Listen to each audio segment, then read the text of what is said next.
At 66, Sharon Stone has finally decided she's done protecting the names of those who almost destroyed her.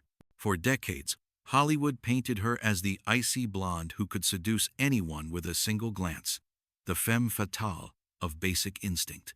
But behind the shimmering gowns and the perfect red carpet smiles, she was enduring betrayals so brutal they could have ended her career, and in some ways, they did. In a quiet, dimly lit interview room, she leaned forward and said something that made the air stand still. "I can forgive mistakes, but I will never forgive the people who tried to erase me." It wasn't said with rage, but with the cold certainty of someone who's lived through more than her share of lies, manipulation, and calculated cruelty. These weren't petty grudges or Hollywood gossip. These were wounds carved deep by people she once trusted, lovers who exploited her fame, colleagues who sabotaged her roles, and powerful figures who saw her as disposable the moment she stopped being useful. For years, she stayed silent, believing discretion would protect her. But now, she's ready to pull the curtain back and name the 5 betrayals that shaped the woman she's become. Why would someone so beloved carry this pain for so long? And what could these 5 people have done to a woman who seemed untouchable? Today, Sharon Stone tells her side of the story in her own words. Sharon Von Stone was born on the 10th of March, 1958, in Medville, Pennsylvania, a small industrial town far removed from the flashing bulbs of Hollywood. The second of 4 children in a working-class family, she was a gifted student with an IQ reported to be well above genius level. But even in those early years, she carried a restlessness, a hunger for something bigger than the narrow streets and rusted factories around her. At just 15, Sharon enrolled in Edinburgh University of Pennsylvania, pursuing creative writing and fine arts. But it wasn't academia that would open the doors to her destiny, it was her face. Striking, symmetrical, almost unreal, it earned her a local beauty pageant title and then a modeling contract in New York City. The bright lights of the fashion world gave her a taste of the glamour she craved, but also introduced her to the sharks that swam just beneath the surface. Her leap into acting came in the early 1982, with small roles in Stardust Memories and Irreconcilable Differences. She was often cast as the beautiful accessory to male leads, a reflection of Hollywood's treatment of women at the time. Then came Total Recall in 1990, where she held her own against Arnold Schwarzenegger, a breakthrough that hinted at her potential to be more than just eye candy. But it was Basic Instinct in 1992 that transformed her from a working actress into an international icon. The role of Catherine Trammell, with its blend of intellect, danger, and raw sexuality, made her a household name. Sharon earned a Golden Globe nomination, magazine covers, and millions of fans worldwide. Yet, the very image that made her a star also became a cage. Directors wanted the femme fatale, not the complex woman behind it. Offers narrowed, and whispers about her being difficult began to circulate, sometimes fueled by people she trusted.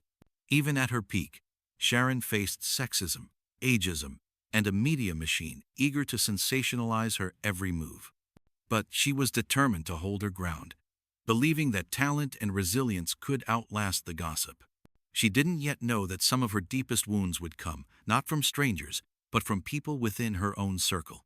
The first cut came from someone Sharon once considered a mentor, celebrated director Paul Verhoeven. Their collaboration on Basic Instinct had been electric, a meeting of 2 ambitious forces determined to create something unforgettable. The film's success catapulted both of them into the Hollywood stratosphere. But what the public didn't know was that Sharon felt blindsided by a decision that would haunt her for years.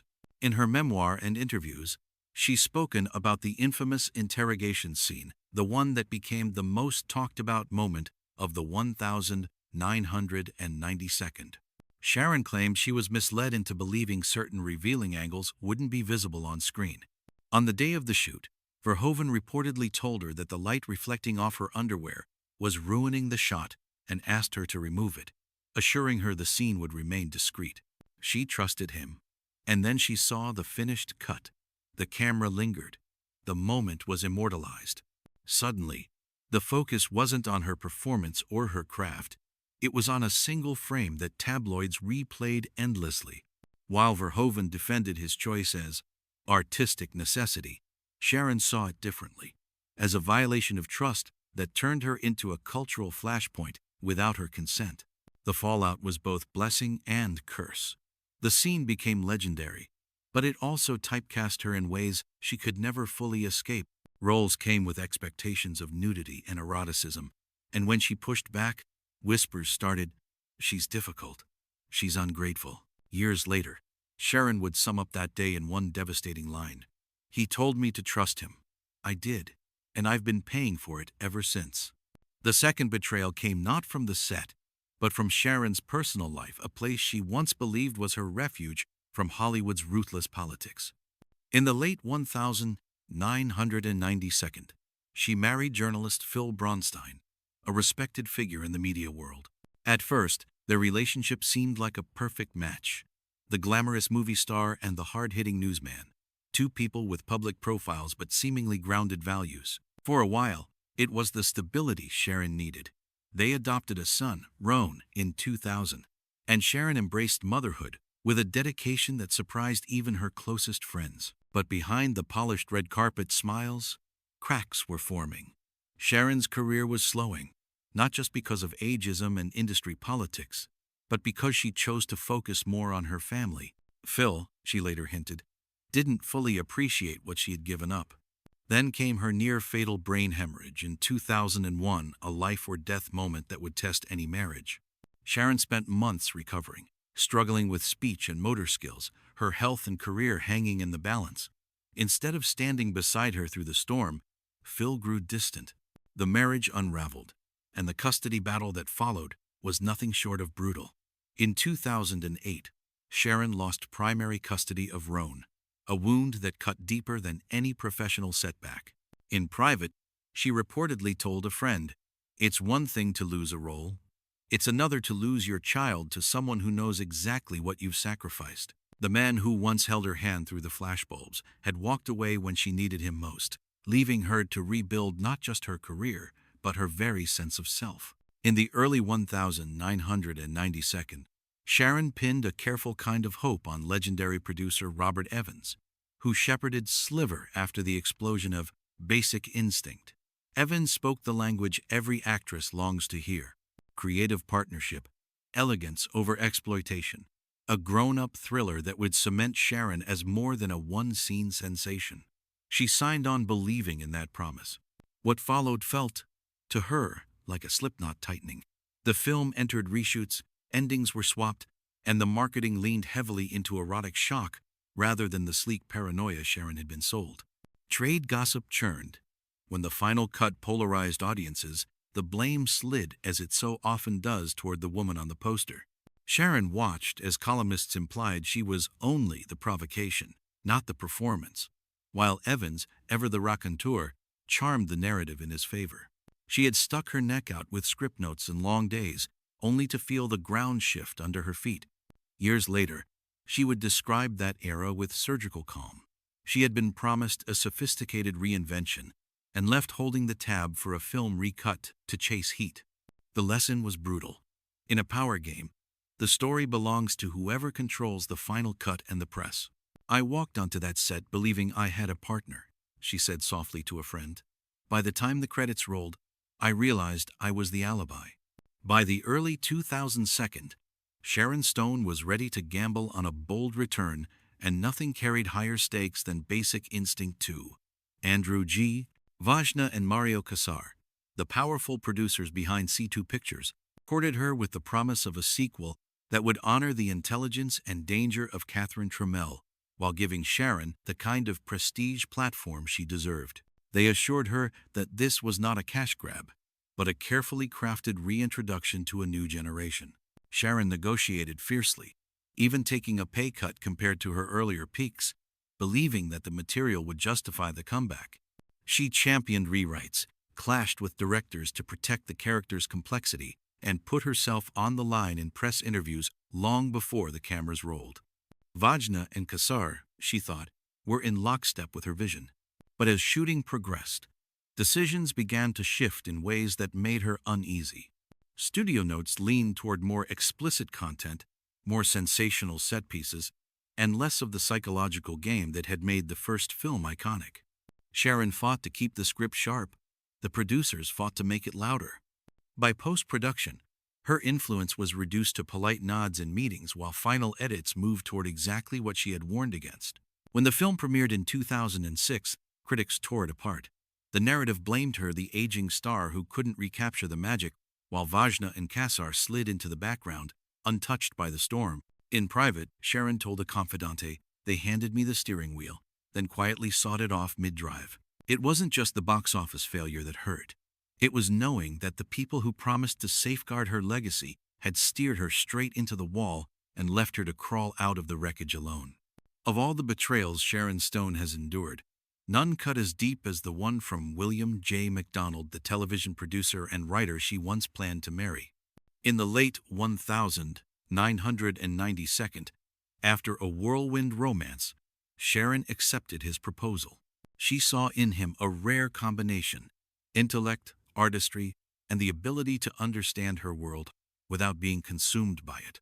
For a moment, she allowed herself to believe she'd found a partner who would stand beside her in every storm. But as the months passed, Sharon began noticing subtle shifts. MacDonald was increasingly preoccupied with industry whispers about her market value post-Basic Instinct. He seemed to absorb the cynical logic of the business, that a woman in her 42nd couldn't sustain a box office draw without controversy. Conversations about their future turned into discussions about her career limitations. The final blow came when Sharon learned, through mutual friends, that MacDonald had been quietly developing a project loosely based on their relationship, but the character modeled after her was stripped of her intelligence and dignity, reduced to a manipulative seductress.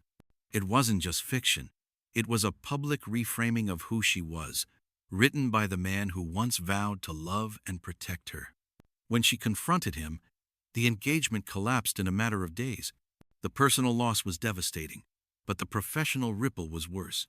She now had to watch Hollywood insiders trade jokes about a character everyone knew was Sharon in disguise. In an interview years later, her voice was calm, but her words were lethal. "It's one thing to be betrayed by a colleague. It's another when the person wearing your ring decides your humiliation is worth a story credit." The end of that relationship marked a turning point.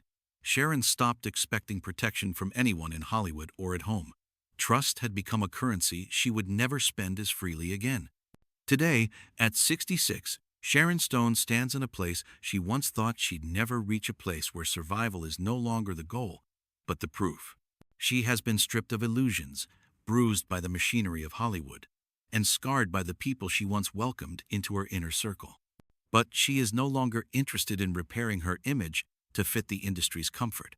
The game is over, and she's walking away with the truth as her trophy. There's a new steel in her voice when she talks about the past. She no longer whispers in fear of offending the wrong people or being labeled difficult. She speaks as a woman who has endured betrayal at the highest levels in business, in friendship, in love, and lived to tell the story on her own terms. "I'm not telling this to punish them," she says, her gaze unflinching. "I'm telling it because for years I was told to stay quiet, to be grateful, to take the blame. I've forgiven myself for believing them, but I will not forgive them for making me believe I deserved it." For those who have followed her journey, her words cut through the mythology surrounding her. The Ice Queen was never cold, she was surviving. And for anyone who has been betrayed, silenced, or reduced to a caricature by people they trusted, Sharon's declaration rings like a bell. You are not alone. Now you've heard Sharon Stone's truth, the names, the moments, and the betrayals that tried to break her. But which of these 5 cut the deepest for you? Was it the director who turned a private agreement into a public spectacle? The husband who walked away in her darkest hour? The producer who sold her out to the highest bidder? The backers who wrecked her comeback? Or the fiancé who used her life as his plotline? Tell us in the comments, which betrayal shocked you the most? If Sharon's story moved you, hit that like button and share this video with someone who knows what it's like to be underestimated, silenced, or betrayed. And make sure you subscribe so you won't miss what's coming next. Because in our next video, we'll reveal the one woman Sharon Stone feared more than anyone else in Hollywood, and why her name was never supposed to be spoken in public.